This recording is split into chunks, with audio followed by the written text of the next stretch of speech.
bienvenue à tous dans notre podcast où nous plongeons au cœur du code et de la liberté pour découvrir les secrets et les défis de la vie d'un développeur freelance. Donc, préparez-vous à une immersion totale dans le monde fascinant du développement indépendant où chaque ligne de code raconte une histoire de passion et d'innovation. Donc, pour les débuts, nous allons nous présenter les deux interlocuteurs, donc Alex et moi-même. Nous allons vous parler de notre parcours académique, de notre parcours professionnel. Et ensuite, nous allons nous lancer dans le vif du sujet qui sont les questions et les réponses. Puis après, si le temps nous le permet, nous allons répondre à quelques questions qui seront sélectionnées préalablement dans le chat. Donc, Alex, est-ce que tu veux nous faire l'honneur de commencer? Yeah. Après, bon, je pense que si vous êtes sur la chaîne, c'est que vous me connaissez déjà, mais je vais quand même le faire. Donc, je m'appelle Alex Benafa. Je suis actuellement étudiant en 3e année de génie logiciel. À côté, je suis programme manager chez iWorks et comme vous l'avez deviné, je suis freelance aussi. Et tout nouvellement, je suis infopreneur, donc tout ce qui est vente de formation, entre guillemets, dans le domaine de la tech, du coup. Ok, donc merci beaucoup Alex. Bon, moi pour ma part, je m'appelle Nathanaël Atana, je suis un étudiant de 3e année en génie logiciel, développeur web et mobile. Je suis actuellement en stage en développement d'applications pour la CEDEAO, la Communauté des États de l'Afrique de l'Ouest. Donc pour ma part, côté professionnel, je suis aspirant freelance, d'où le but de ce podcast plutôt, qui va plus nous éclairer grâce à l'expérience d'Alex, qui va nous montrer les chemins, les tips et les conseils à suivre dans le cadre des personnes comme nous qui veulent se lancer dans la voie du freelance. Donc, sans plus tarder, nous allons passer à la première séance des questions. Et au bout de cette première séance, nous allons voir si dans le chat vous avez des questions à poser. On va y répondre. Et durant la deuxième partie, nous allons voir si nous pouvons passer à la partie conseils. Si vous avez des conseils ou si vous voulez rejoindre le chat aussi pour parler en direct live, ce serait un grand honneur de vous accepter parmi nous. Donc, sans plus tarder, nous allons passer à la première question. Donc, Alex, qu'est-ce qui t'a poussé à devenir développeur freelance? Qu'est-ce qui m'a poussé à devenir développeur freelance? C'est une très bonne question. Je dirais pas que quelque chose m'y a vraiment poussé au sens littéral du terme. C'est juste ça a commencé en première année. Donc, tu dois te souvenir des cours de techno-web là qu'on faisait. Du coup, quand on commençait à apprendre à faire des sites, et à la même époque, je me disais que ok, je sais entre guillemets faire des sites web parce que à l'époque c'était du HTML, CSS simple et un tout petit peu de JavaScript. Je me disais que est-ce que là maintenant je suis pas prêt à vendre ce que on est en train de voir en classe là, quitte à juste venir en classe, prendre la connaissance, rentrer chez soi et dormir. Et un peu à la même époque, du coup, je vais pas citer son nom, mais il y a une amie à moi qui, tu vois, qui fait dans les produits cosmétiques, dans la vente de produits cosmétiques. Et ce qu'elle m'a demandé pour une raison ou pour une autre, c'est est-ce que je savais faire des étiquettes produits.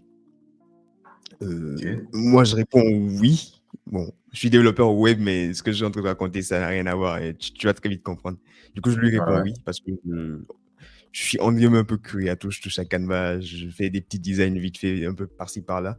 Et du coup, je commence à les lui faire et elle me rémunère. Bon, c'est pas énorme, hein, c'est juste des sommes symboliques.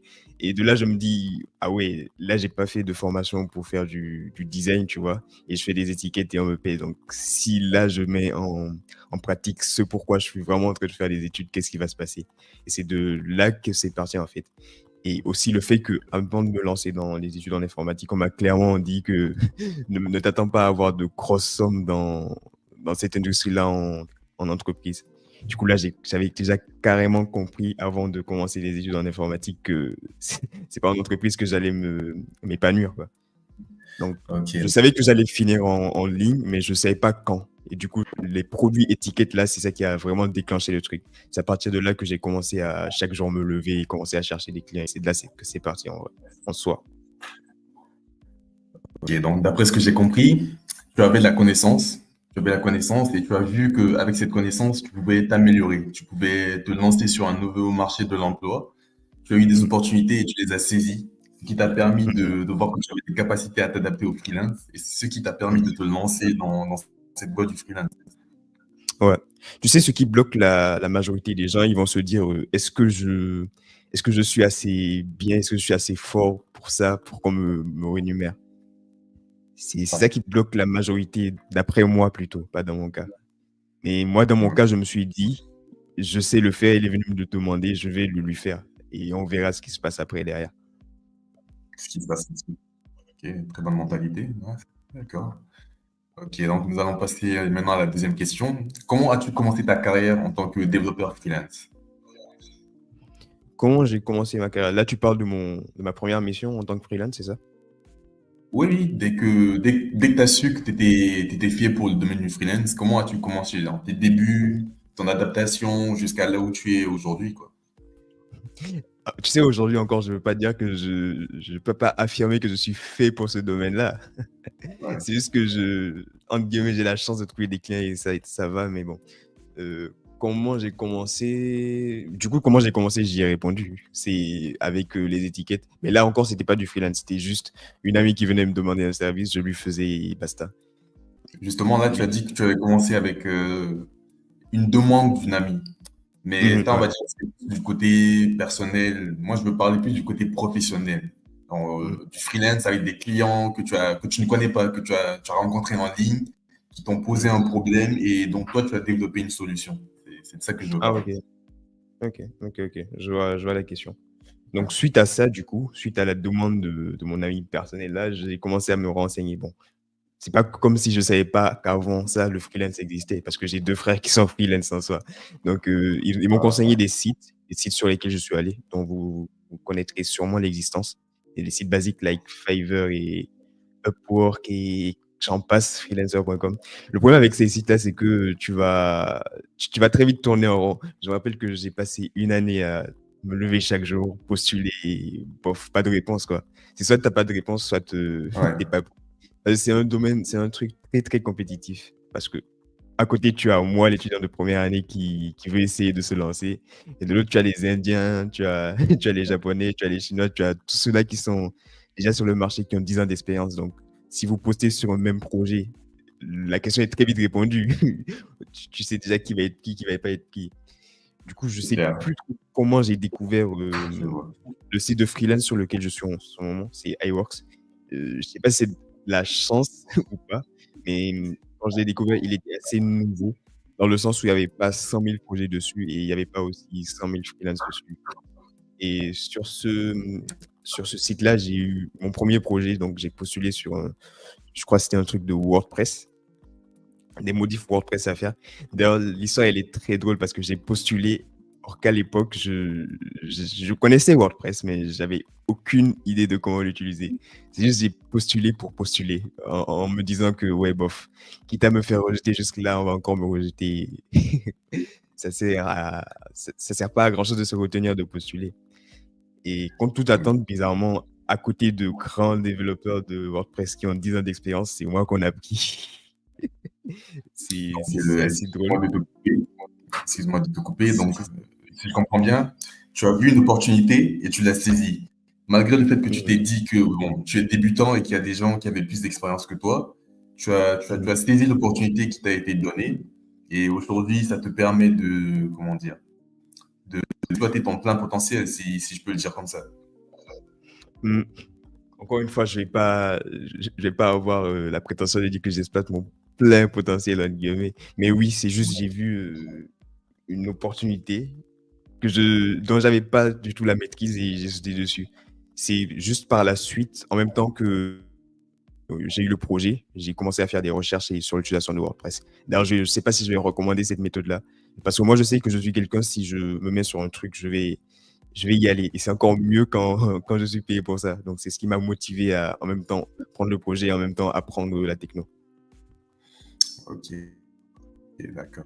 Donc, le chat, vous avez entendu Alex. Donc, n'ayez pas peur de prendre des risques. Allez-y, foncez. Ah non, non, non, non, Certainement que attends, attends, attends. ça casse. Non, non, non, non. Attends, il y a un risque sur ça. Parce que le truc avec ça, c'est que c'est à double tranchant. Tu vois, le projet là sur lequel j'ai Ouais, été pris, celui qui a fait l'entretien et celui qui a managé le ouais. projet, c'est mon patron actuel. Maintenant, imagine qu'à l'époque, j'aurais pris le projet là et que je suis quelqu'un qui n'est pas autodidacte et que j'ai aucune expérience de WordPress, mais j'ai quand même pris le projet. Là, je me serais raté et il m'aurait pas pris Genre, comme il m'a pris jusque-là, jusqu'à ce que je sois employé pour lui, tu vois. Donc, c'est vraiment à double tranchant. Il faut y aller quand tu sais que, OK, aujourd'hui, tu la maîtrises pas, mais dans une semaine, tu vas la maîtriser. Il faut vraiment savoir ce que vous faites. Ok, je vois. D'accord, merci des conseils. Donc, nous allons sans plus tarder passer à la question suivante. Quels sont les avantages de travailler en freelance par rapport à un emploi traditionnel? Oh, je pourrais t'en citer plein. Déjà, le premier que je vais te citer, c'est le fait d'être à la maison, du coup. D'être à Ouais, la maison et d'aller à son rythme. Là, par exemple, tu vois, pour les stages à l'école, là, il y a tout le monde qui est en entreprise de 9 à 17. Bon, j'ai les mêmes horaires, sauf que j'ai la liberté, entre guillemets. Je dis entre guillemets parce qu'il y a des outils de monitoring derrière, d'être à la ouais, maison et de faire et de remplir ma tâche, quoi, mon activité. Et l'autre avantage ok, qu'il y a, c'est aussi bien un avantage qu'un inconvénient. Mais je vais expliquer. Tu vois, sur un projet freelance, tu peux avoir une grosse rentrée d'argent. Par rapport à un travail classique, là où tu sais que tu dois attendre juste le 5 ou le 18 mois avant d'avoir ton argent. Mais sur un projet freelance, tu peux avoir une grosse rentrée d'argent d'un coup comme ça. Tu te lèves, il y a un gros projet qui rentre et ça te met bien pour le mois. Je dis c'est à double tranchant parce que de l'autre côté aussi, tu peux passer tout le mois à chercher un marché et ne pas l'avoir, ce marché. Ça fait que ok, c'est comme des roller coasters, c'est comme des montagnes russes. Il y a des mois où tu es vraiment bien, d'autres mois où tu es tout au fond, tout au bas. Et le troisième avantage que je vais te donner, c'est le fait de ne pas se focaliser sur une seule tâche. Tu vois, en entreprise, on va te donner une tâche et tu sais que jusqu'à la fin de, entre guillemets, ta carrière ou en tout cas de ton parcours, tu vas faire que ça. Mais en freelance, depuis effectivement. 3 ans maintenant, je fais que altérer entre les projets. J'ai travaillé avec des gens qui font de la médecine, j'ai travaillé avec des gens qui font du BTP, du génie civil. Je travaille avec des gens qui font juste du blogging, genre des blogs en ligne. Je travaille avec plein de gens. Et c'est assez cool, c'est un rythme qui me va parce que j'aime pas m'enfermer dans une seule chose. C'est un coup à devenir très vite fou. Donc, je crois que Je- c'est les 3 principaux, avantages que j'ai à soulever sur mes 3 modestes années d'expérience. D'accord. Ok, d'accord. Donc, c'est très intéressant. Merci de ton intervention. Donc, maintenant, je vais te demander comment trouves-tu tes clients en tant que freelance? Mmh. Tu on a souvent le mythe du le client, il est dérangeant pour nous. Mais Ouais, en soi, je vais dire qu'il y a de je sais pas si je vais employer le mot bon et mauvais, mais il y a des clients qui te mettent plus à l'aise que d'autres. Voilà, je vais dire ça comme ça, pour ne pas pour ne pas m'attirer la foudre de de certaines personnes.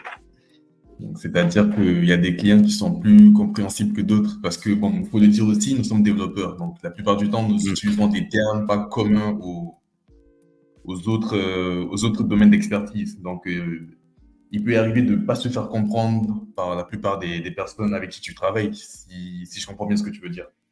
Ouais, ça c'est une j'ai envie de dire c'est logique parce que faut pas t'attendre à ce que tu vas travailler avec quelqu'un et la communication va être fluide tout de suite.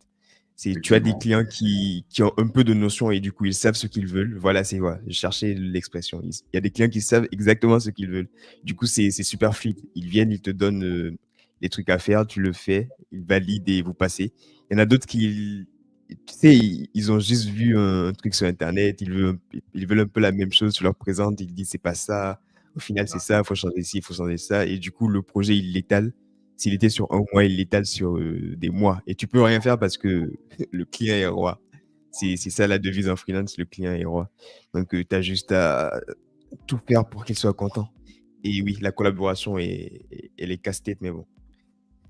C'est comme, Et je donc, crois même dans le milieu du salariat, c'est comme ça. Tu auras du coup, des collègues ou des collaborateurs avec qui la communication va mieux passer qu'avec d'autres.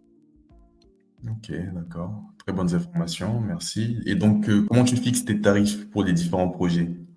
Ah, la tarification, le Ouais, nerf de la guerre. Au début, c'était vraiment brouillon. Au début, c'était vraiment brouillon. Au début, j'étais en première année, donc je le dis, je le faisais vraiment en fonction de combien j'avais besoin, tu vois?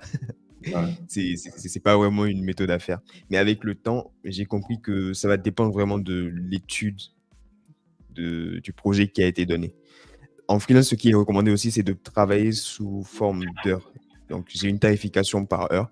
Moi, par exemple, aujourd'hui, je peux le dire, ma tarification, elle est à 10 000 par heure pour le moment, parce que Ouais. j'estime qu'avec mes compétences, mon savoir-faire et tout ça, voilà, c'est ce que je vaux, entre guillemets, sur ce marché-là.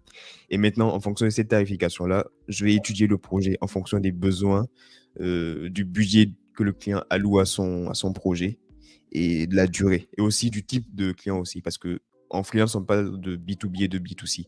Donc, le B2B, ça va être que quand tu travailles avec une entreprise, donc c'est les projets qui rapportent le plus d'argent.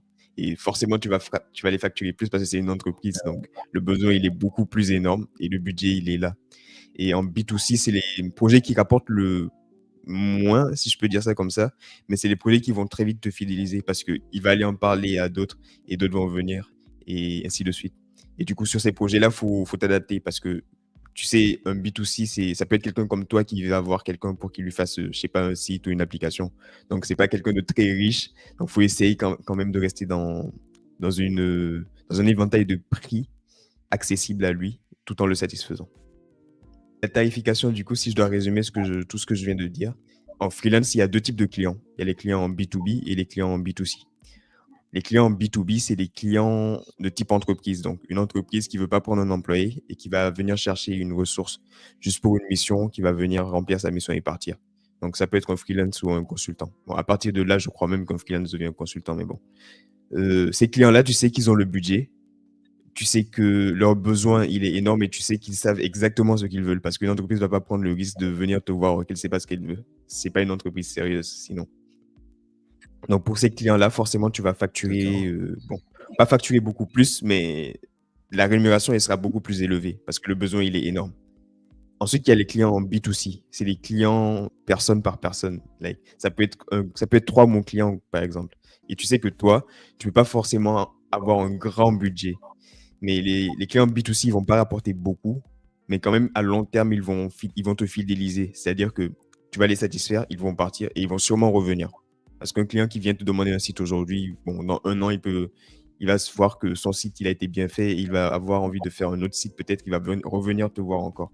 Donc, ils te payent pas bien, mais à long terme, ils vont revenir et potentiellement ramener d'autres personnes. Donc, ils n'ont pas un budget énorme, tu les satisfais, tu t'adaptes. Ok, d'accord, je vois. Merci beaucoup. Et donc, quels outils tu utilises pour organiser tes projets et tes tâches?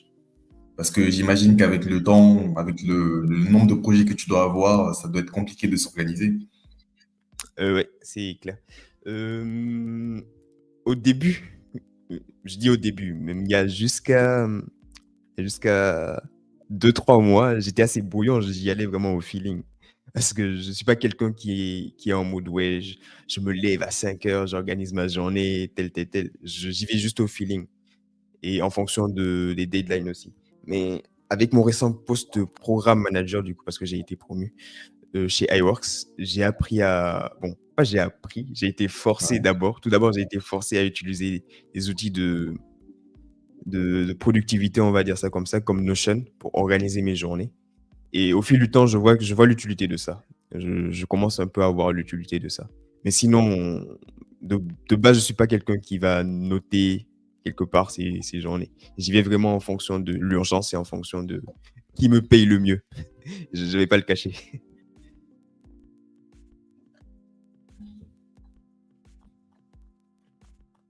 Ok, d'accord. Donc, que conseilles-tu aux débutants? De Mmh. faire comme toi, d'y aller au feeling ou de forcément commencer Heu par des outils de planification des tâches? Non, non, non, non. Je vais pas forcément recommander d'y aller au feeling parce que si tu pas un pro dans ça, entre guillemets, tu vas pas t'en sortir. Mais je vais pas non plus essayer d'imposer un Ouais, outil de collaboration. Par contre, je recommande vraiment d'utiliser Notion. C'est un outil vraiment très puissant qui peut permettre de faire beaucoup de choses et qui est facile à utiliser. d'accord. Ça peut vraiment marquer la différence.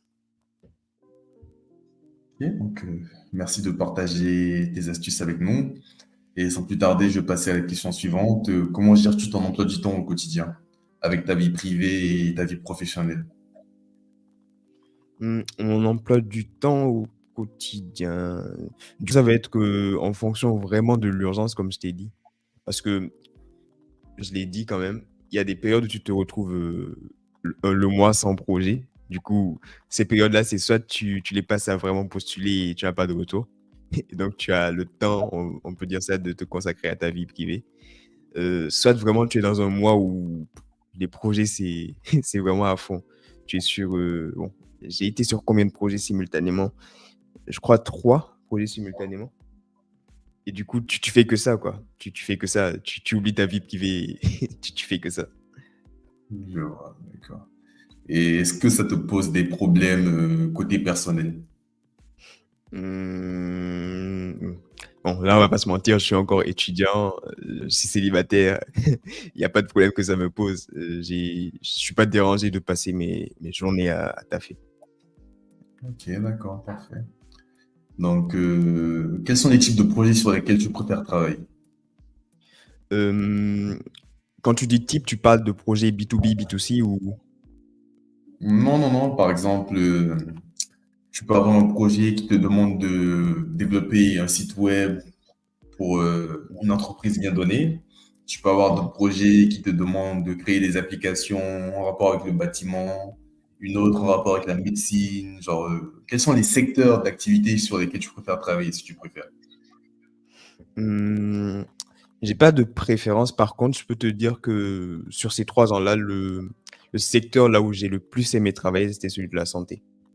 Parce que j'ai appris quelque chose en plus, tu vois? Et je vais pas dire que j'adore ça, mais j'aime bien ne pas m'enfermer dans ce que je connais déjà. Donc tu viens, tu écris ton code et tu te casses, non.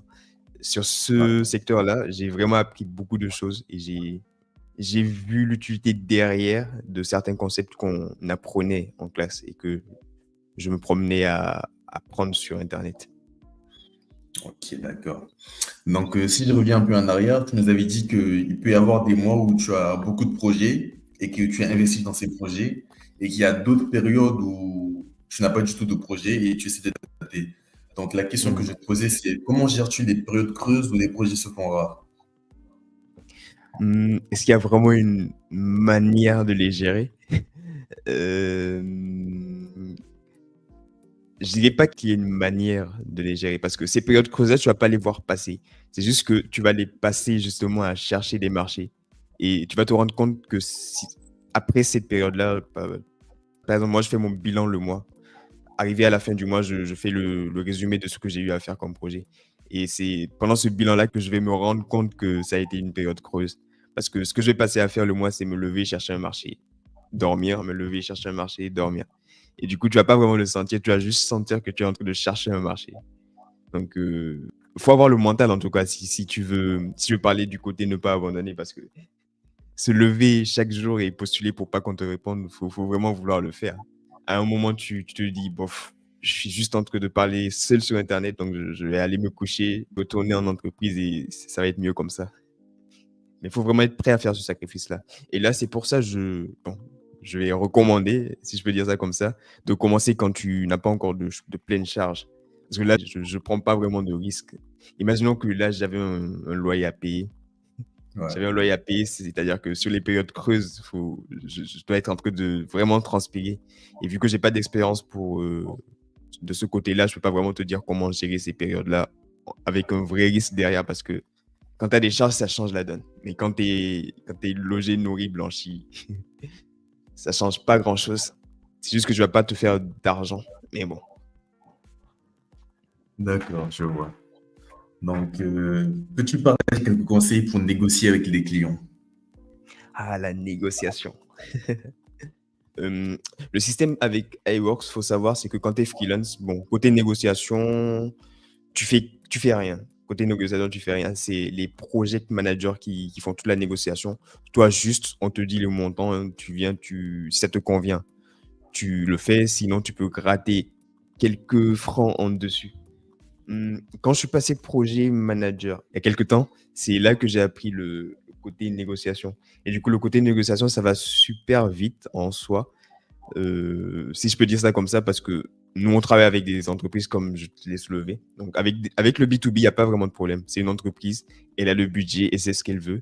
Et du coup, elle va pas hésiter sur les moyens. Il faut juste pas lui demander un truc qui est pas concret, quoi.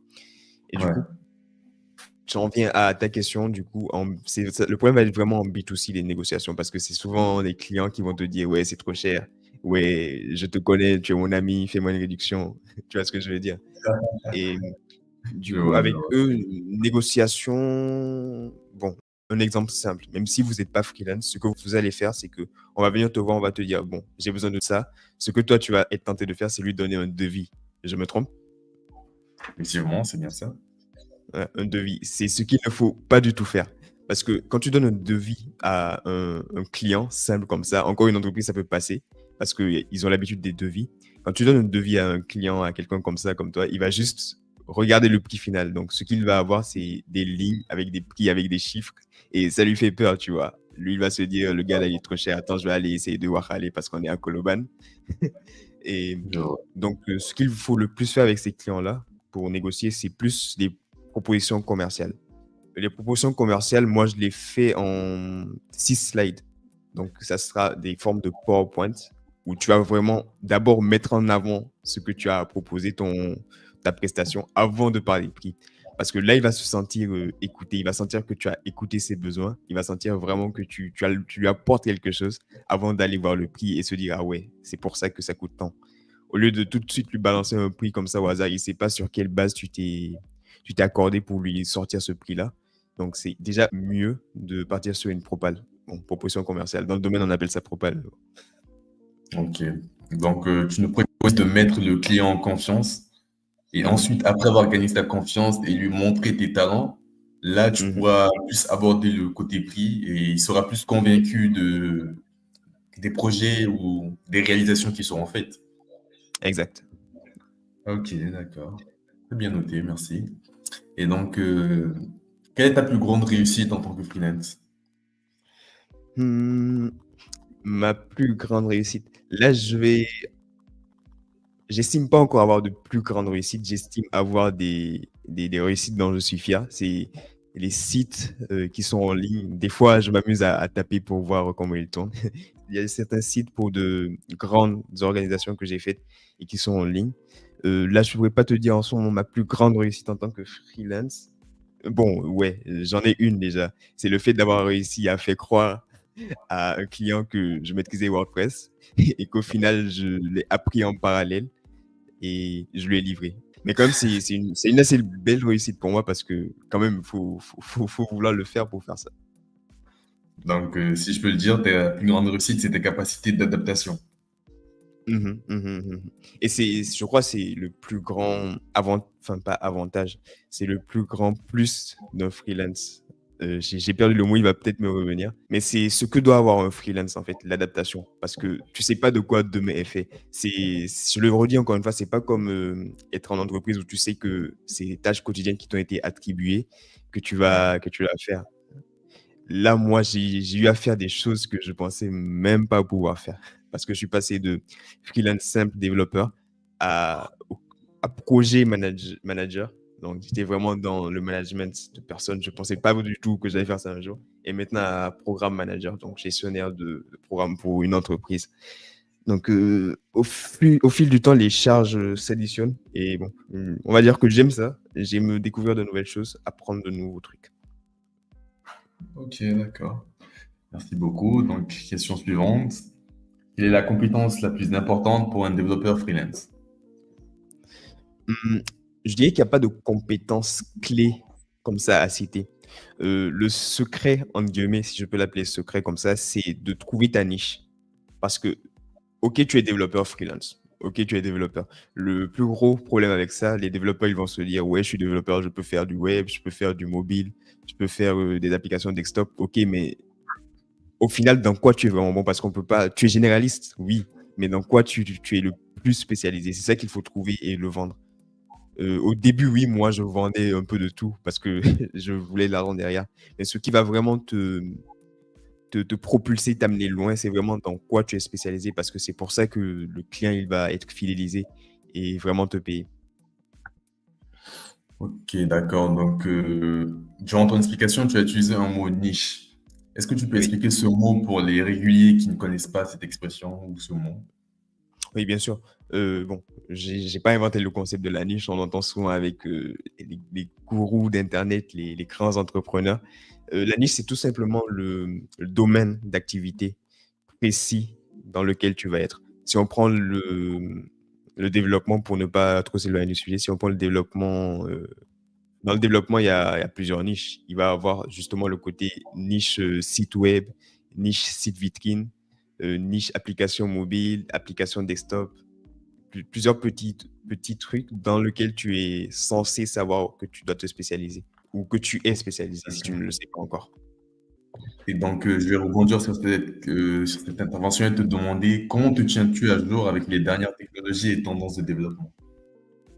Mmh, Ça peut être vite prise de tête de vouloir en même temps faire ta mise à jour et en même temps enchaîner les projets. Mais jusque-là, j'ai pas eu de grands problèmes à faire ça. Parce qu'en freelance, généralement, tu vas travailler avec des gens qui vont pas t'imposer de technologie. C'est d'ailleurs, j'ai oublié de citer ça, le plus gros avantage d'être freelance. On va pas venir t'imposer ta technologie. C'est vraiment toi le spécialiste. C'est toi qui analyse les besoins. Et c'est toi qui va déterminer que telle technologie est meilleure à utiliser sur ce projet qu'une autre.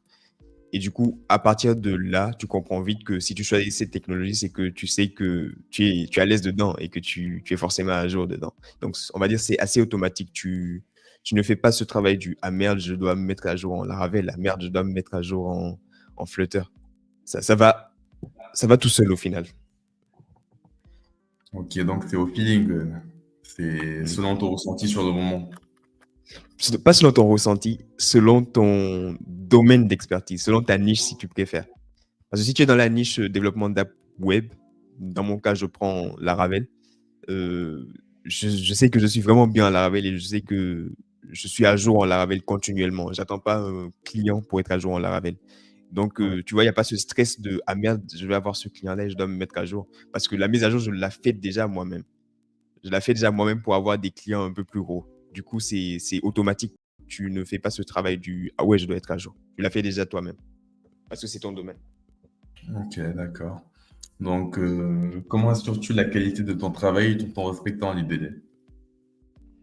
Mmh, Au début, tu peux très vite ressentir le fameux syndrome de l'imposteur parce que je vais pas te cacher, en première année, je faisais, je faisais des petits sites en WordPress, là, vite fait, je livrais ça.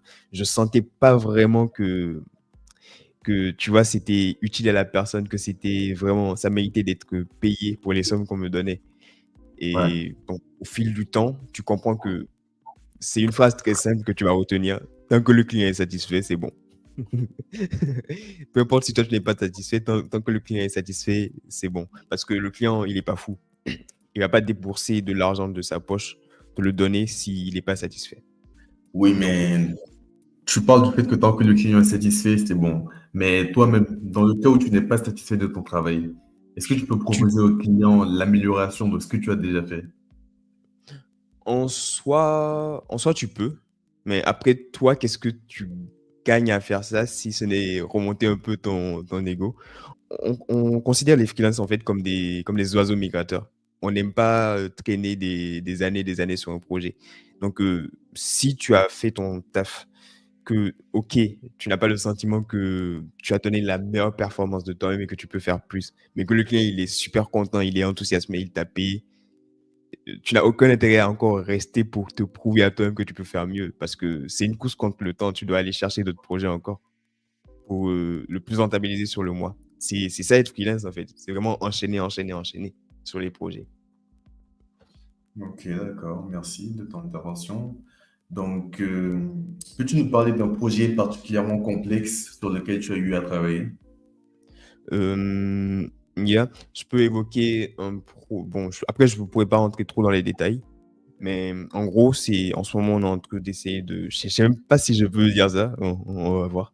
Si je suis en train de travailler sur une application, je vais pas dire le nom, mais qui fait un peu comme Uber Eats. Uber Eats, Ouais. ça sera pas en Afrique, c'est pour un client à l'étranger. Donc, il veut lancer une application un peu comme Uber Eats. Et du coup, là, c'est vraiment très complexe parce que on est dessus depuis 3 mois, je crois.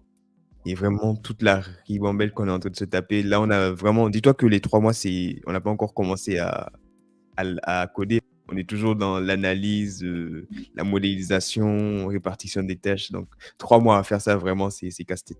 Et ça revient à ce que je te disais tout à l'heure. Moi, de base, ma fonction, c'est développeur. J'aurais jamais cru qu'un jour, j'aurais passé 3 mois à faire de la parlotte et de la modélisation. 3 mois, c'est pas rien.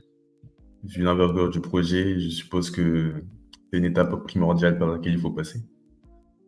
Ouais, quand même, 3 mois, 3 mois, 3 mois, je le répète encore. Je comprends ce que tu veux dire. Pour un développeur lambda qui est plus focus sur le code, c'est vrai que tout ce qui est modélisation et trucs, c'est pas trop notre tasse de thé. Mais bon, s'il faut passer par là pour montrer au client que son projet avance bien, c'est du métier, hein. On doit y aller. Ouais, ouais. Donc, pour le genre de projet comme l'application sur laquelle je suis en train de travailler, tu seras payé en cash pour tout, ou bien tu vas toucher des pourcentages sur les bénéfices de l'entreprise ou de la startup que le client dirige. Parce qu'on va pas se mentir, des applications comme Uber Eats, ils se font des millions de chiffre d'affaires par mois, dans le Ouais. cas où ça marche bien. Donc, si toi, tu es payé sur le coup, Mhm. je peux dire que tu perds un peu de la valeur de l'application que tu as développée parce que lui, il se fera des millions ou des milliards au fur et à mesure que Mhm. les années passent, mais toi, tu as juste touché, on va dire, 1% de ce que lui, il a gagné en 5 ans. Donc, Ouais. est-ce que tu peux nous parler un peu de ça, de cet aspect? Ouais. Ouais. Euh, c'est clair que c'est un des inconvénients d'être freelance. Bon, je sais pas si c'est un inconvénient parce que en entreprise, ça se passe un peu de la même manière. Mais oui, quand tu es freelance, il faut t'attendre à avoir de super beaux projets passés. Tu vas les trouver super innovants, mais tu sais que toi, tu es là pour le réaliser et que dans 2 mois, tu prends ta petite part et tu passes à autre chose. Et que derrière lui, il va fructifier son truc. C'est pourquoi les gens viennent voir des freelances, en fait. C'est parce qu'au final, ça, je sais pas si je peux dire que ça leur revient moins cher, mais derrière, ils n'ont pas la charge du OK, on va faire du 50-50. Le freelance a des parts sur mon idée, non. Du coup, il faut juste ravaler ce truc de je veux avoir un pourcentage sur le projet du client là. Il faut juste se dire que toi, tu es là, tu vas prendre ta part. Donc, c'est à toi de vraiment faire ta bonne tarification pour ne pas te sentir. Non, j'ai failli employer un mot assez bizarre. Pour ne pas te sentir arnaqué, du coup. Ouais. Et voilà, quoi. C'est pourquoi c'est super important de faire la tarification. Autant avant, moi, ma tarification, je la faisais en fonction du montant que j'avais besoin. Autant là, avec ce que tu dis, tu comprends qu'il faut vite t'asseoir, prendre ton bic, ta feuille et voir, dérouler carrément le projet et voir ce qu'il vaut vraiment pour sa réalisation. Après, tu lui souhaites bonne chance pour rapporter des milliards après, mais bon, tu vas pas toucher à ces milliards, c'est clair. Ok, d'accord, je vois. Donc, merci beaucoup. As-tu déjà travaillé en collaboration avec d'autres freelances ou agences de freelance? Oui, justement, au début, j'étais freelance. Donc, il y a 3 ans, j'étais freelance simple. Je suis toujours freelance, mais je vais t'expliquer. Au début, j'étais freelance chez iWorks. Ensuite, suite au projet WordPress, que j'ai eu la chance ou pas, je sais pas, de réussir, euh, on m'a proposé de passer projet manager. Projet manager. Donc, je suis passé d'abord de freelance à projet manager. Projet manager, c'est vraiment celui qui va coordonner la discussion entre le freelance et le client. Donc, après 11 mois, 11 ou 10 mois de projet management, je viens tout juste le mois passé de passer programme manager. Donc, programme manager, c'est un peu gérer tout ce qui est gestion, communication et synchronisation au sein de l'entreprise.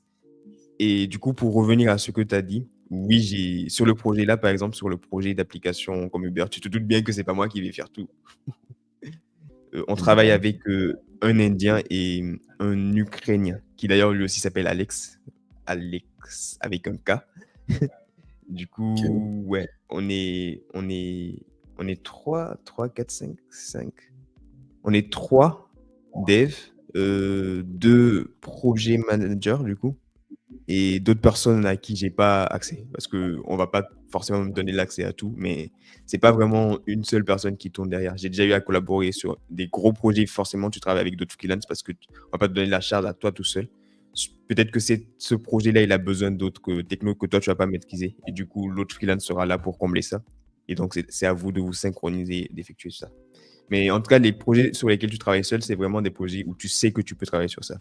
C'est pas des gros projets comme celui-là. Tu sais que créer Uber Eats, c'est pas à toi seul que tu vas le faire. Même en 1, 2, 3 ans. Tu vas peut-être avoir un début de quelque chose, mais tu vas pas finaliser ça sous le délai que le client veut. Bien évidemment. Et donc, avec tous ces projets à gauche et à droite, tu gagnes forcément de l'argent.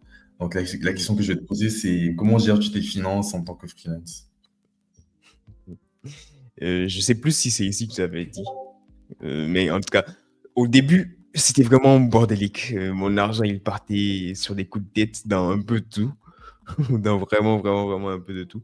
Mais avec le temps, tu acquiers une vision. Tu te dis que si tu es en train de gagner de l'argent comme ça serait bête de juste gagner, dépenser.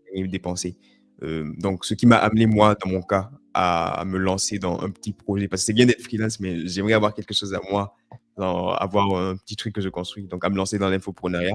Et donc, je sais qu'à partir du moment où je commence cette entreprise-là, il me faut des fonds derrière et des finances pour alimenter ça. Donc, principalement en ce moment, moi, tous mes revenus, ils se divisent entre mes besoins entre guillemets personnels parce qu'encore une fois, j'ai pas de charge et les besoins que j'aurai à allouer à mon infoprenariat. Donc, tout ce qui va être abonnement, tout ce qui va être matériel. Récemment, j'ai acheté un micro, donc j'ai envie de flex ça. Ouais, et il y a aussi d'autres matériaux que je compte acheter. Donc, cet argent-là, il va aller là-dedans, quoi. Mais sinon, quand tu es Ok, d'accord. freelance et que tu n'as pas la vision là, tu n'as pas quelque chose à construire derrière et que tu es encore à charge de tes parents, ce que tu vas être tenté de faire, c'est bon, j'ai de l'argent, je le dépense comme je veux, quoi. D'accord, merci. Donc, dans l'espace commentaire, on a Ablay Bokoum qui nous dit, je cite, tu sais, avant, je croyais que le freelance te rendait plus libre, mais par exemple, je me suis rendu compte qu'il y a certaines entreprises qui travaillent comme étant des freelances. La différence, c'est Mhm. juste que tu es présent et que tu peux même faire du télétravail parfois. Mais sinon, il y a même la Mais liberté freelance et il faudra t'organiser en fonction de tes tâches. Qu'est-ce que ouais, tu dis de cette intervention? c'est totalement ça, hein, c'est totalement ça. C'est vrai, les gens veulent bien vous vendre le freelance et moi le premier parce que j'ai une formation derrière qui parle de ça. On veut vous vendre le freelance comme la liberté financière, être chez toi, gagner de l'argent, mais non, au final, tu es encore plus esclave que quelqu'un qui est en entreprise.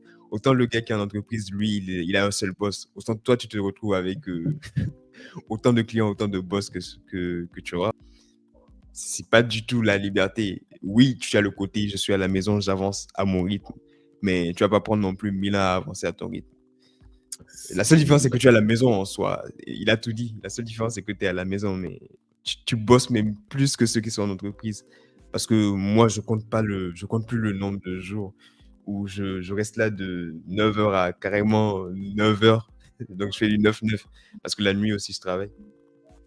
Soit sur les projets de clients, soit sur les projets de l'entreprise parce que du coup, je suis affilié à l'entreprise maintenant. Donc, en même temps, je suis employé et en même temps, je suis freelance. C'est assez ironique, mais bon. D'accord. Donc, tu nous as parlé de formation. Donc, Mm. j'ai une question pour toi. Comment assures-tu ta formation continue tout en te développement professionnellement? Mm. Encore une fois, là, j'ai la chance d'être à la maison. Du coup, ça fait que je suis pas lié par une obligation qui va me dire, ouais, je suis sur mon lieu de travail et je vais pas pouvoir assurer cette formation-là. Mais la formation, encore, je la dispense aujourd'hui. Je crois que là, encore, j'ai encore une autre chance, c'est que je n'ai pas 100 milliards de personnes qui viennent en coaching. J'en ai 3, 4, donc je peux facilement les répartir sur la semaine. Et du coup, là, en ce moment, c'est tranquille parce que 3, 4, ok, chacun va me dire son planning. Et vu que c'est des séances de max 1 heure, 1 h 30, je vais les répartir sur ma journée. Vu que je ne suis pas vraiment lié par la clause de tu dois être devant ton ordi de 9 heures à 17 heures, bon, ça impacte un peu sur mes revenus à la fin du mois, mais c'est pas grave, je le fais quand même. Donc, je ne pourrais pas te parler en tant que quelqu'un qui est freelance, qui n'a pas de charge et qui le fait à fond. Mais là, je te parle en tant que quelqu'un qui a 3, 4 élèves, qui le fait parce que son emploi du temps, il est assez flexible et ouais, qui essaie de vraiment s'adapter en fonction de ses élèves du coup. Mais D'accord. pour le moment, j'y vais vraiment en fonction de la liberté des 2, 3 élèves que j'ai. Et bon, ça a l'air de marcher, vu les retours que j'ai. Ok, donc en fonction des retours que tu as, tu t'adaptes pour l'avenir. Exactement. Exactement. Ce que je voulais faire à la base, c'était juste faire un format vidéo et basta, mais bon. Au final, ça revient à être un énième cours sur Internet. Du coup, là, je me concentre vraiment sur du coaching en 1v1. Donc, la personne va être en coaching avec moi chaque semaine. Ce que je conseille, c'est d'être chaque semaine, de trouver 1 heure dans la semaine. Comme ça, on n'a pas de décalage de 2 semaines. Et voilà quoi. D'accord, d'accord. Parfait. Donc, je suppose qu'en tant que freelance, il y a régulièrement des échanges avec tes clients et Mhm. qu'ils t'apportent des retours ou des propositions d'amélioration. Donc, je te Mhm. demandais comment gères-tu les modifications et les retours des clients sur un projet? Hmm. Quelqu'un qui me connaîtrait va très vite deviner que bon, ça va me faire un peu chier, mais je vais le faire quand même et pas demander de rémunération. Mais depuis que je suis chez iWorks, c'est la clause. On signe le contrat dès le début. Et pour toute modification majeure qui dévie de l'objectif principal, donc il y a 2 types de modifications, tu l'auras deviné. Une modification où c'est la faute du freelance parce qu'il n'a pas bien compris ce qu'on lui a demandé. Et une modification où c'est la faute de l'employeur parce qu'il a soit pas bien expliqué ce qu'il veut, soit au dernier moment, il veut faire un changement de dernière minute. Et sur ce changement de dernière minute-là, on applique des frais supplémentaires. Bon, ça va pas être des frais vraiment colossaux. C'est juste pour que le freelance ne soit pas blasé. Parce qu'un freelance, surtout quand tu travailles en ligne, rien ne me lie à un client. S'il m'a Ouais, déjà payé et que là, il veut des modifications, moi, je peux juste le bloquer et disparaître, tu vois. ouais.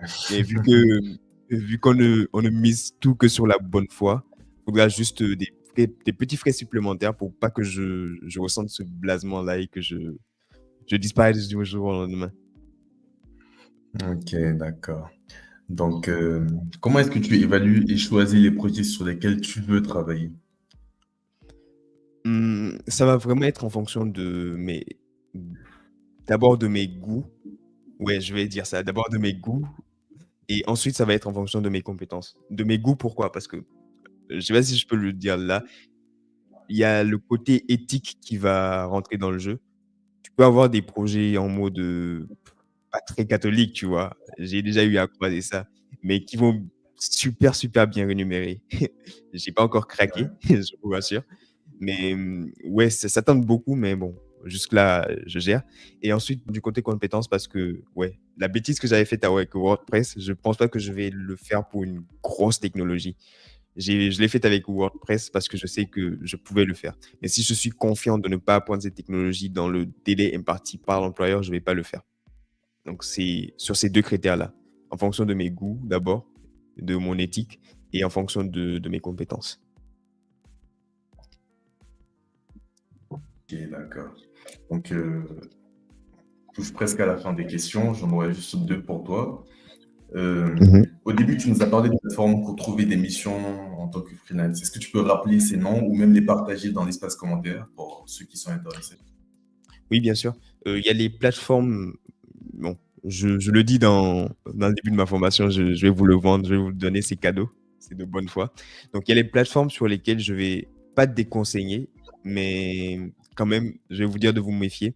Sur les plateformes super connues comme Fiverr, Upwork et People Per Hour. Je vais écrire ça après. Ce sont des plateformes à forte demande, là où tu as tout, vraiment tous les Indiens de la terre dessus, et vraiment la chance pour que on te prenne dessus à côté des gens vraiment qualifiés, elle est assez minime. Elle est même très, très, très minime. Parce que toi, en tant qu'employeur, tu vas pas voir un Indien, un Indien qui a 10 ans d'expérience sur une technologie et un étudiant, limite, première année. Ton choix, il va être vite fait, tu vois. Tu vas directement Ouais, t'orienter vers l'Indien, tu vas même pas regarder le truc. Donc, si sur ces 3 plateformes-là, on part directement, on va très vite se sentir ignoré sur la plateforme et au final, on va abandonner l'idée d'être freelance parce qu'on va se dire justement qu'on n'a pas les compétences pour ça. Or que c'est totalement le contraire. Bon, j'hésite à dire totalement le contraire, mais c'est pas forcément vrai. C'est pas forcément vrai. Et du coup, les plateformes les plus accessibles, bon, j'en connais qu'une en ce moment, ça va être iWorks SN parce que elle est encore en développement. Du coup, là, le meilleur moment pour aller sur une plateforme de freelance, c'est vraiment à ses débuts. Parce que plus tu es vieux sur la plateforme, plus les projets managers ils te connaissent et plus les projets qui vont venir vont aller vers toi. Et tu pourras avoir la liberté de les refuser ou non. Et tu vas peut-être même monter dans l'organisation de l'entreprise. Et le secret ultime que j'ai, moi, bon, c'est pas vraiment un secret, mais les gens qui sont assez malins l'ont compris. Si par exemple, je te dis Expat Dakar, ça te fait penser à quoi? Expat Dakar, d'après mes connaissances, c'est un site sur lequel les gens postent des annonces sur des articles qu'ils veulent vendre. Hmm. Et il y en a d'autres Hmm. qui créent des comptes pour acheter ces articles et il y a des échanges entre l'acheteur et le vendeur. Ouais. Et ça, tu vois, c'est le canal parfait pour un freelance. C'est le canal parfait pour quelqu'un qui veut vendre ses services. Parce qu'il faut savoir un truc, quand tu es freelance, ta principale activité, c'est l'acquisition de clients. Donc, il faut que tu aies plusieurs portails. On appelle ça dans le domaine des tunnels de vente. Il faut que tu aies plusieurs tunnels de vente. Et Espace Dakar, c'est, je trouve, l'un des meilleurs tunnels de vente quand tu es à Dakar, parce que ça dit tout. Espace Dakar, quand tu es à Dakar, c'est le meilleur tunnel de vente pour vendre tes prestations. Parce que autant les gens vont penser directement quand on va dire Espace Dakar à des meubles, à de la location de voitures, à l'achat de l'immobilier, mais il y a un côté prestation de service qui est là et qui est vraiment, vraiment, vraiment beaucoup sollicité. Je te donne un exemple. Tu poses par exemple développeur d'application sur Espace Dakar. Le réflexe de quelqu'un aujourd'hui qui est au Sénégal, quand il cherche quelque chose, il va aller taper ça sur Internet. Et plus précisément, s'il connaît Espace Dakar, il va aller taper développeur application sur Espace Dakar. Et tu vois, le fait que tu aies posé développeur d'application comme service à vendre par toi sur Espace Dakar, et le fait que lui, il vienne taper développeur d'application sur Dakar, justement, ça va créer une connexion entre vous. Et c'est justement ce que toi, tu recherches. Et ce tunnel de vente-là, il est gratuit, j'ai envie de dire. Les gens ne se rendent pas compte de la puissance de Espace Dakar. Ils ne voient que je vais acheter un téléphone, je passe sur Espace Dakar. Je vais acheter une armoire, c'est Espace Dakar. Mais ils ne voient pas le côté prestation de service qu'ils peuvent vendre sur cette plateforme-là. Mais après, bien sûr, il n'y a pas que Espace Dakar. Il y a beaucoup de tunnels de vente. Il y a, je sais pas, c'est à vous de voir. J'ai envie de dire Facebook Marketplace, mais je n'ai pas encore testé en soi. Mais vraiment, la principale activité d'un freelance, ce qui va faire sa réussite, c'est d'avoir plusieurs tunnels de vente et que ces tunnels de vente-là aussi, ils marchent parce que ça sert à rien d'avoir plusieurs tunnels de vente si tu n'as pas derrière des retours. D'accord, merci beaucoup. Donc, dernière question, pour conclure, quel message aimerais-tu transmettre à ceux qui envisagent de devenir développeur freelance? Hum, Je vais adresser ce message à tout le monde, pas forcément qu'aux développeurs freelance, parce que tu sais, là, tu vas dire développeur freelance, les gens vont se dire, ouais, c'est que pour les développeurs, mais c'est pas ça. Le freelance, c'est vraiment large. Tu peux vraiment faire, je sais même pas, de la voix off et le faire en tant que freelance. Le problème de freelance, c'est de faire ce que tu fais en entreprise, mais d'être chez toi et de le faire à des clients particuliers. Donc, le seul conseil que je peux te donner, si je suis bien placé pour te donner un conseil, je sais pas, j'ai que 3 ans d'expérience, c'est juste de ne pas lâcher, de ne vraiment pas lâcher.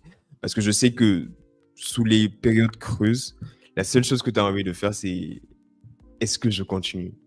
Et est-ce que ça en vaut pour moi la peine? Qu'est-ce que je suis en train de faire? Est-ce que je suis pas en train de passer à côté de ma vie pendant que tous les autres sont en entreprise et ils sont en train d'avoir des revenus fixes? Moi, je suis là et je me dis que je suis en train de, entre guillemets, travailler en ligne, mais au final, je suis juste à la maison. C'est vraiment très vite des idées noires, d'autant plus quand on est avec des charges. Parce que là, moi, j'ai ces idées-là, mais je suis encore à la maison, tu vois. Rien ne m'oblige à avoir ces idées-là, mais je les ai quand même. Le fait d'arrêter et d'aller sur une fameuse méthode classique, j'ai envie de dire. Tu anticipes sur l'avenir. Ouais, ouais. Parce que je sais, dans tous les cas, que être en entreprise jusqu'à, je sais pas, jusqu'à la retraite, c'est vraiment pas un truc que je veux. C'est vraiment pas un truc que je veux. Et sortir de ce schéma-là, c'est c'est vraiment ça que je veux. Quitte à faire du freelance, quitte à faire autre chose, mais ouais, c'est c'est juste là, moi, je suis en mode éviter vraiment le schéma classique entreprise, métro boulot dodo, comme on dit. Tu veux sortir de la matrice. Tu ne veux pas faire partie de Voilà, la course au rat. c'est exactement ça. Ok, d'accord. Merci beaucoup.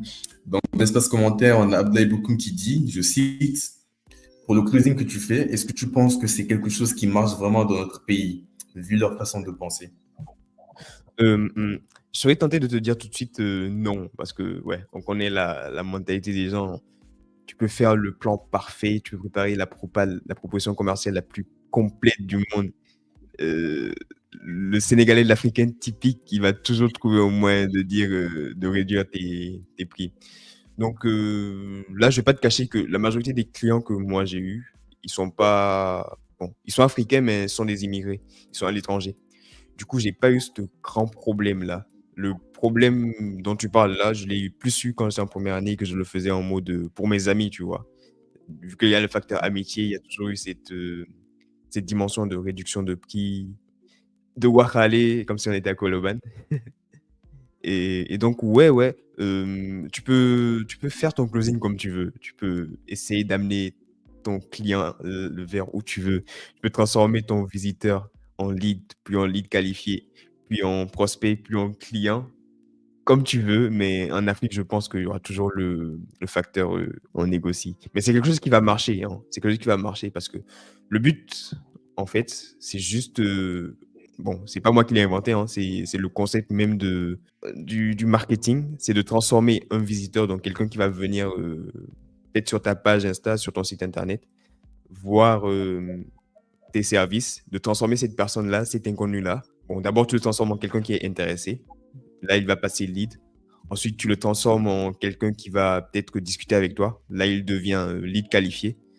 Et à partir du moment où il va se dire, OK, c'est bon, on lance le projet, là, il devient ton client. Et bon, ce qu'il y a derrière, après le client, c'est que tu satisfais ce client-là. Et ce client, maintenant, il se transforme en ambassadeur. Parce que l'ambassadeur, il a été satisfait. Et soit il va revenir, soit il va t'apporter des gens en faisant ta promotion, en faisant ta pub auprès de ses amis ou juste en te demandant un testimonials, un retour que tu pourras poster sur ton site. Donc, c'est vraiment le principe de l'inbound marketing. C'est pas quelque chose qu'on invente, c'est le principe de même trouver des clients. Donc, bien sûr que ça va être quelque chose qui marche, mais est-ce que ça va marcher de la manière dont toi tu veux? Non. Faut pas t'attendre à ce que ça marche comme toi tu veux. D'accord, merci beaucoup. Donc, Abdoulaye Bokoum, j'espère qu'on a pu répondre à ta question. Donc, maintenant, j'ai fini de poser mes questions et je me tourne vers l'espace commentaire et je vous demande si vous avez des questions sur le freelance ou les développements web ou mobile, n'hésitez pas à les poser dans le chat.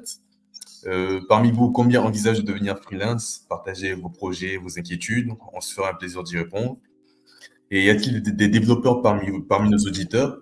Quelle est votre technologie préférée pour coder? Et si vous voulez nous rejoindre en direct pour partager votre expérience, nous serons ravis de vous accueillir. Quels sont tes projets personnels et professionnels pour l'avenir? Mes projets personnels, professionnels pour l'avenir. Bon, là, le projet sur lequel je me concentre le plus, c'est, l'infoprenariat, du coup, mes formations. À côté, il y a bien un projet sur lequel, on doit travailler, mais il y a aucun d'entre nous, bon, on est une team de 4-5, je sais plus compter, où on doit travailler sur un projet qu'on a gagné suite à un hackathon.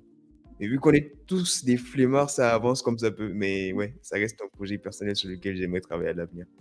Mais sur les 6 mois qui arrivent, je vais juste, tout miser sur l'infoprenariat.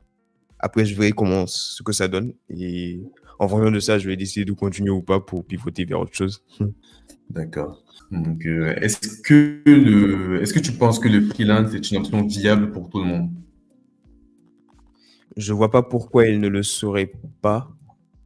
Je vois pas pourquoi elle ne le serait pas, en sachant que, ouais, si tout le monde se mettait au freelance, ça ferait plus de concurrence et du coup, il y aurait plus de critères à remplir pour vraiment sortir du lot. Mais oui, hein, ça pourrait être une solution pour tout le monde parce que au final, c'est bénéfique à tout le monde. Tout le monde rêve de rester chez soi.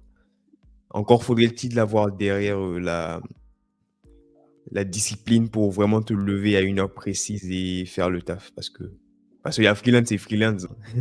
J'ai envie de dire ça, il y a freelance et freelance. Il y en a qui vont te dire, ouais, je suis freelance, mais ça va être vraiment des gens qui vont se réveiller à des heures vraiment aléatoires. Je dis ça parce que je me reconnais dans ça à mes débuts. Mais là, Ouais. vraiment, j'ai cette discipline-là. Je sais que je dois me réveiller à telle heure. Je sais que je dois faire tel durant la journée. Et je le fais, quoi. Donc au final, oui, tout le monde peut, mais est-ce que tout le monde le peut à long terme? Tout le monde peut se lancer sur 1, 2, 3 mois, générer des revenus, mais seuls 10 de ces personnes-là qui vont se lancer vont le faire vraiment à long terme parce que c'est une question de j'ai envie de dire mindset.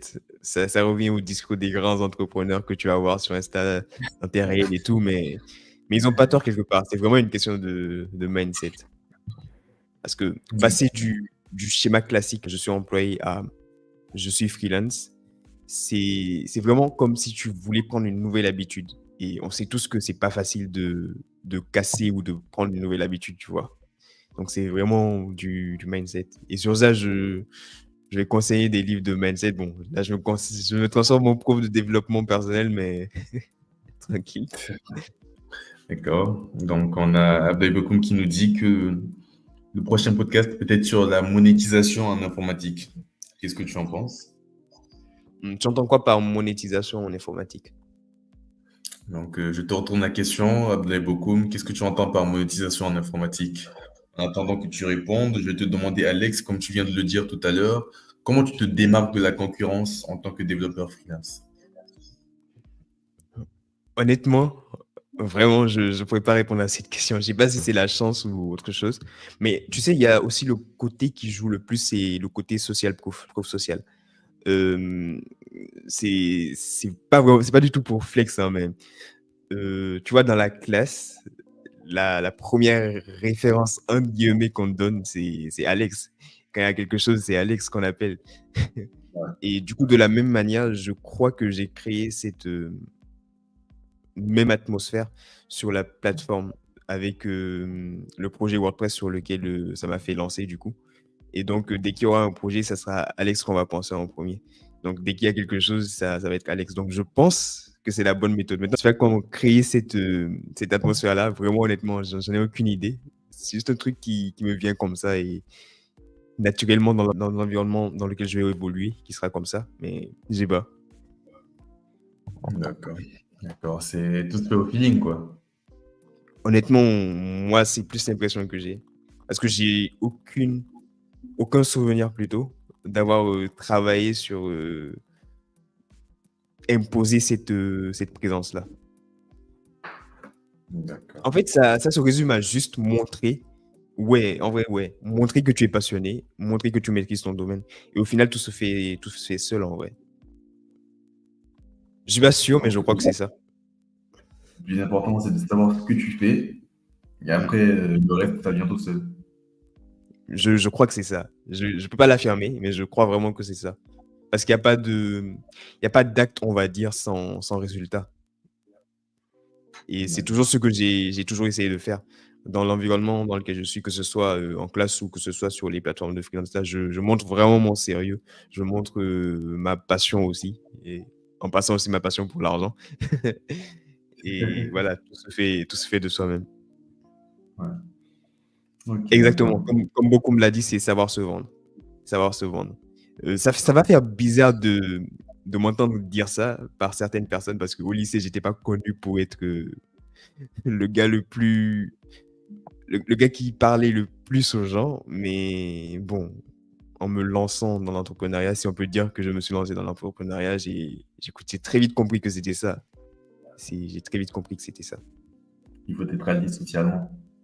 Ouais. Et c'était pas gagné, hein, vraiment pas gagné. Moi, au lycée, t'es dans mon coin. Je vois. Donc, les timides et tout, c'est un message d'avertissement. Si vous voulez vous lancer dans le freelance, commencez à prendre des cours de coaching ou bien d'amélioration des, des activités sociales, des interactions sociales et tout. Donc, ça peut vous être utile pour l'avenir si vous voulez vous lancer dans le freelance. Après, j'ai Donc, envie de dire pas forcément. Parce que moi, j'ai pris aucun cours. Je sais pas si on peut me prendre comme référence en passant, mais je veux bien donner mon, mon expérience d'un gars timide au lycée à un gars qui se vend du coup sur Internet, maintenant on peut le dire. Ça fait bizarre de dire ça d'ailleurs, mais bon. Ouais, j'ai pas eu à prendre de cours de développement personnel, honnêtement, non. Je crois que c'est venu naturellement. Tu sais que quand tu veux faire un truc, tu dois te bouger. Et donc, quand tu te bouges, il y a forcément des résultats. Je suis pas encore parfait socialement. Mes relations sociales restent très, très, très douteuses. Je dis ça parce que je sais que les gens qui vont revoir la rediffusion, ils vont se dire Alex, quand on est là, qu'est-ce qu'il raconte? Donc, c'est plus d'appréhension que je suis en train de faire. Mais ouais, le travail sur soi, il est à faire quand même. Le travail sur soi, il est à faire. Après, est-ce que c'est un livre qui va te l'apprendre? Je sais pas. Je pense plus que c'est des mises en condition. Et la meilleure mise en condition que j'ai eu à faire, c'était le tout premier hackathon qu'on a fait du coup avec les autres, lorsqu'on devait pitcher. C'est de là, je vais dire que tout est parti. Je pense. ok, d'accord, je vois. Donc, j'ai une dernière question pour toi, vu qu'il est 16h30. On va Mhm. passer au lancement de Techmaster. Donc, en tant que personne qui se vend sur Internet, comment gères-tu les aspects juridiques et contractuels de ton activité? J'ai pas envie de parler de ça sur YouTube, mais comme je l'ai dit, ouais, j'ai pas beaucoup d'abonnés, je suis pas monétisé. Donc, si le fisc doit venir me chercher, ils n'ont qu'à venir. En tant que Est-ce quelqu'un qui se que vend. je parle du côté impôt? Parce qu'on Mhm. va passer en Afrique, on ne paie pas trop des impôts sur tout ce qui est freelance et tout. Mais des continents un peu plus développés comme l'Europe et l'Amérique, ils doivent forcément Mhm. avoir des déclarations de revenus. Et en Ouais, tant que freelance, tu dois forcément te déclarer en tant que tel. Donc, ouais, on peut dire que ouais. c'est une chance d'être freelance en Afrique, comparé à d'autres pays comme la Euh, France ou les États-Unis, le Canada, etc. C'est littéralement ça. C'est littéralement ça parce que sur mes projets que je fais ici, en local du coup, ou avec des immigrés mais qui sont ici, je paie zéro impôt. Zéro impôt. Il n'y a personne qui vient frapper à ma porte pour me dire Alex, hop, t'as fait rentrer de l'argent, où est ma part? Non, c'est 100% à moi. Tu n'as pas de plainte de l'URSSAF. Non. Et Ok. j'espère que j'en aurai pas besoin parce que je vois pas l'utilité de me casser le cul chaque jour pour faire entrer de l'argent et que quelqu'un se pointe pour que je lui donne sa part. Donc, Non. dans 5 ans, je te vois plus dans des paradis fiscaux ou alors à Dubaï pour développer ton business. Ouais, ouais, ouais. C'est carrément dans mes perspectives, hein. C'est carrément dans mes perspectives. En termes d'opportunités, en termes justement de vesquiller les impôts, là, il faudrait venir me chercher là-bas.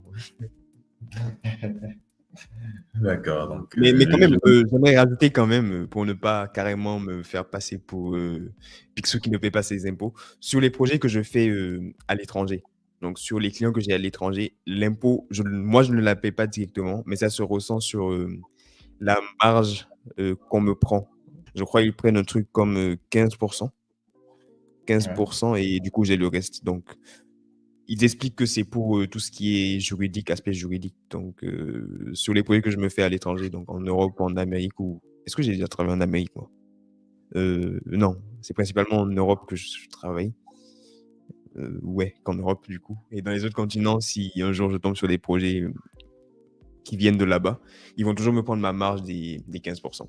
Mais en tout cas, pour des projets locaux, là où c'est moi qui fais vraiment le travail de prospection et de conversion de visiteurs à clients, je paye pas d'impôts et je vois pas l'utilité. Je vois pas le pourquoi je devrais payer ça parce qu'à aucun moment, il y a le responsable des impôts qui est venu m'aider à chercher le client. Donc, Je crois pas que ça marche comme ça, mais bon, on va fermer la parenthèse. D'accord. Donc, merci beaucoup à tous d'avoir pris le temps de nous rejoindre aujourd'hui et de partager ton expérience, Alex, en tant que développeur freelance.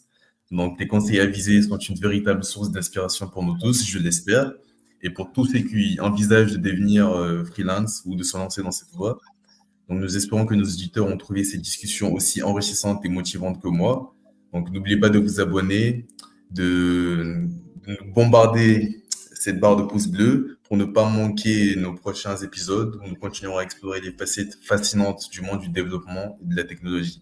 À très bientôt et encore merci de votre écoute. Tchuss.